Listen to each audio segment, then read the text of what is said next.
love it here. We come and have lunch. It's fun. It's kind of cool. Great. It's amazing, actually. Yeah. I saw many falls, but Americans is #1.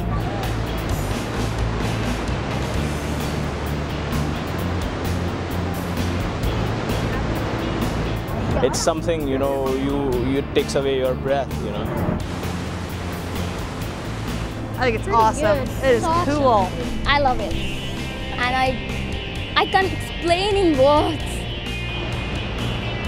Niagara Falls, well, I've heard a lot about it. The water, and I heard you can kind of stand under it and get a bit wet, and it was just more like, it's a natural wonder. It's incredible.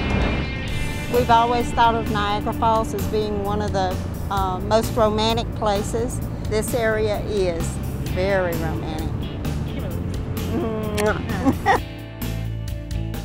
For 125 years, Niagara Falls State Park has captivated the world. The iconic falls sits in the middle of the nation's oldest state park, hosting millions of visitors annually.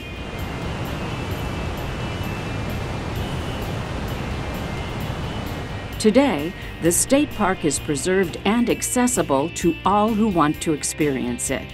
Niagara Falls State Park is a true natural wonder. This is its story.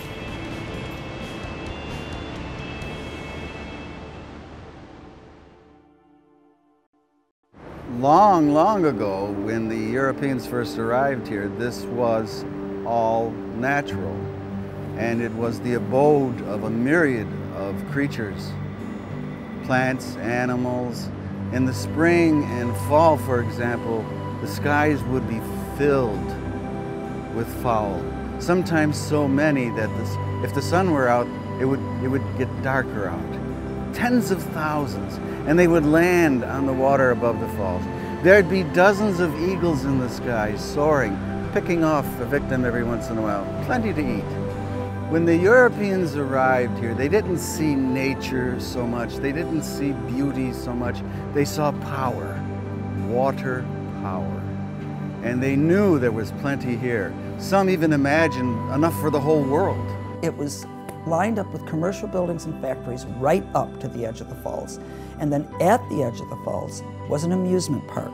They started building mills, and as time went by, more and more mills, closer and closer to the falls.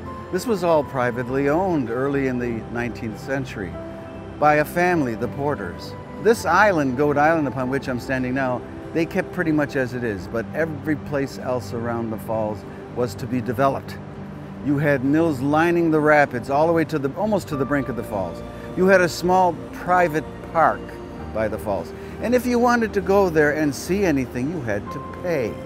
If you wanted to come to this island, you had to pay. And then, where the falls viewing part was a viewing stand that conveniently blocked the view. So you had to pay to get into the amusement park and then pay an additional 10 cents to get up on the viewing stand to actually see the falls. People that wanted to come here and enjoy the natural wonder, because indeed that's what they were coming to see, a natural wonder, were disgusted. And their arms were grabbed by hackmen to take a ride on their carriage to see the sights, and they literally grabbed their arms and almost kidnapped them. And just to look through a hole in the fence at the rapids or at the falls, 25 cents. People came probably by train, and they got here. They were picked up by carriages that unfortunately were not always by the most legitimate people, charged a lot of money to be brought there. They got there, then they had to pay more money to get in. And then the owners of Goat Island in the 1850s were charging 50 cents to get on to Goat Island. 50 cents in the 1850s is probably like $10 or $15 today. After the middle of the century, in the 1860s, a movement began to develop here and throughout the state called the Free Niagara Movement. Intellectuals, business people even, artists, historians, politicians got together and decided that something had to be done here. But you must understand that to establish a park in those days was rare.